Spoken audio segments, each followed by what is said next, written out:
Hey everybody, it's Randy with Carchaeology, and I want to get you up to date on the Mercedes 320 project. We finally got the radiator back from the radiator shop. They managed to reuse the top and bottom tanks, so we have the original markings and everything on the radiator and a whole new core. I spent some time cleaning up the suspension up front, getting some dirt and muck off those original horns, a new gasket for the water pump, the belt is in place, and we are ready to reinstall this radiator and hopefully drive the car again. Now, it took months for this radiator to happen, it seems, and it was a real pain in the butt. So we haven't started this car at all since pulling the radiator out and that sort of thing. So let's see if it'll go.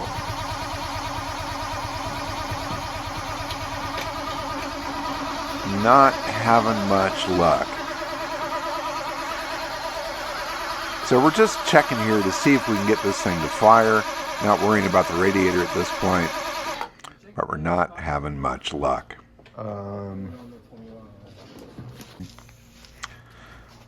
So, time to get the radiator in place. Sebastian is working on that. Pack these down underneath there. Perfect.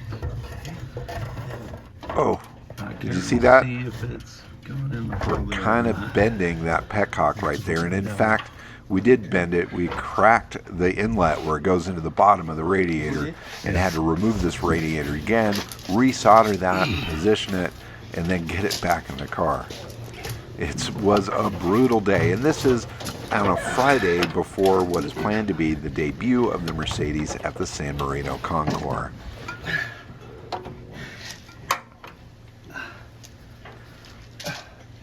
What do you need? Nothing, just There it goes. There we go. Just like that. In. like a glove. Looks like it's gonna line up. Yeah, I mean it's definitely in there crooked, but we'll have to play with that. yeah, you know, it's all balanced. It's all like Right, that. right, If you right. look here, I'm where it's supposed to be. Yeah, Okay. yeah, no, that looks Here right. I'm way off, but if I move it this way, I am where it's supposed to be. Okay. You see what I mean? So I'm Okay. pretty sure as soon as we tighten So maybe when everything, it's all tightened down, it'll be good. should It just go looks a little crooked I want to in put there. this We just in, got to be real careful not to jam the fan into that. but I want to put radiator. that on for that.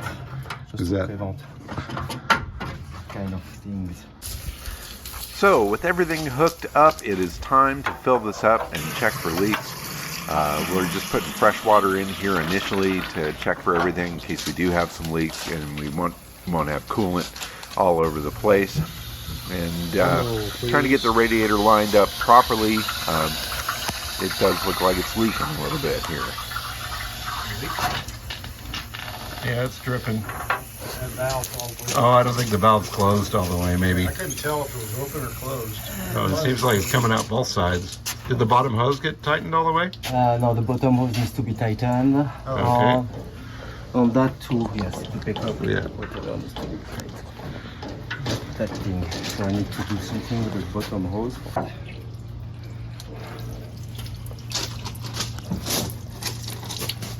Nice. Still leaking a little bit out of that bottom hose.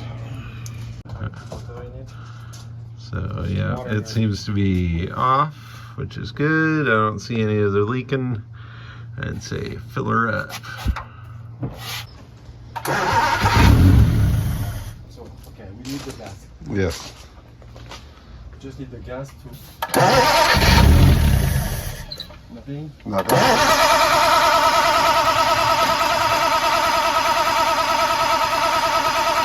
we have the same thing as the last time, no?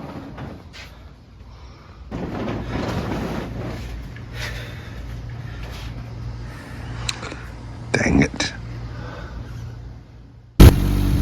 Finally, success. The engine is running and sounding good. We're going to take it out now for a little run, but first let's make sure it is running and working properly, temperature rising, so on and so forth. So far, it's looking good. Last time we drove this, it greatly overheated. Seb's doing a little bit of carb tuning here, trying to get it to run its optimum. I don't know what this is burning off there. Maybe some muck that it was sitting down in the manifold.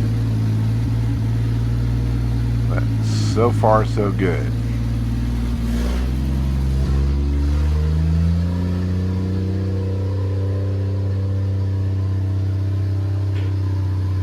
Now keep in mind the exhaust on this thing is pretty much wide open. The muffler is wildly rusted, and so are the exhaust pipes themselves. It is a mess underneath there, so it is quite loud. Temperature is climbing. We're up to 180 now.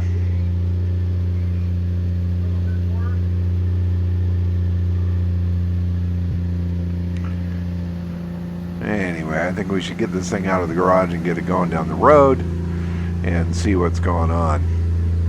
We are seeing a fair bit of smoke here, and this is a little alarming. Smoky burnouts without the car going anywhere here in the lab today.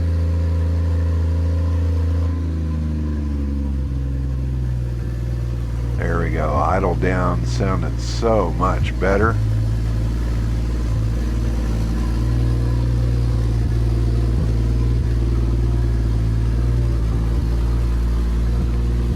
Alright, Seb, stop messing with it. I'm ready for my ride.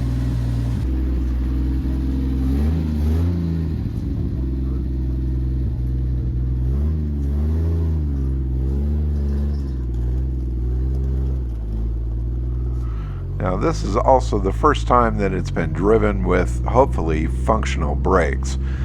So I definitely want to test that out before we get on the road. Last time we drove the car, the very first time we got it started, it was without brakes, which was absolutely stupid, and we did indeed crash it into the garage upon its return trip. And I don't want to do that again. Brakes are working.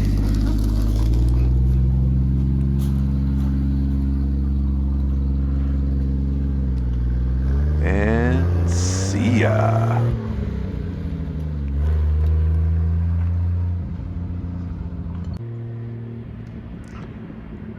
So awesome to get this car out on the road.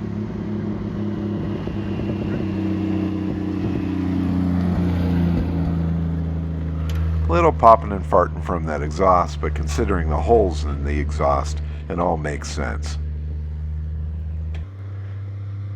So it runs and drives under its own power. It stops. I think we will be good to bring this car to the San Marino Concours this weekend.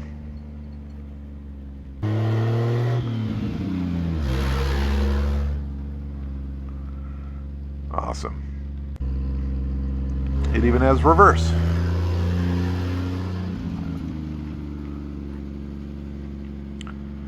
I'm really pretty stoked at this point, but I'm waiting for something to go wrong, because something always goes wrong. And in this particular moment, nothing was wrong. I just wanted to stop and take some pictures of this car out on the road. It's such a different experience to have it out of the lab and out in the open air where you can really take in the whole image of this automobile. So here we go. San Marino Concours or bust. Let's make this happen. Please subscribe and follow along, and I will share the experience of bringing it out to this major automotive event here in Southern California. Dig 'em up and drive 'em. That's what Carchaeology is all about.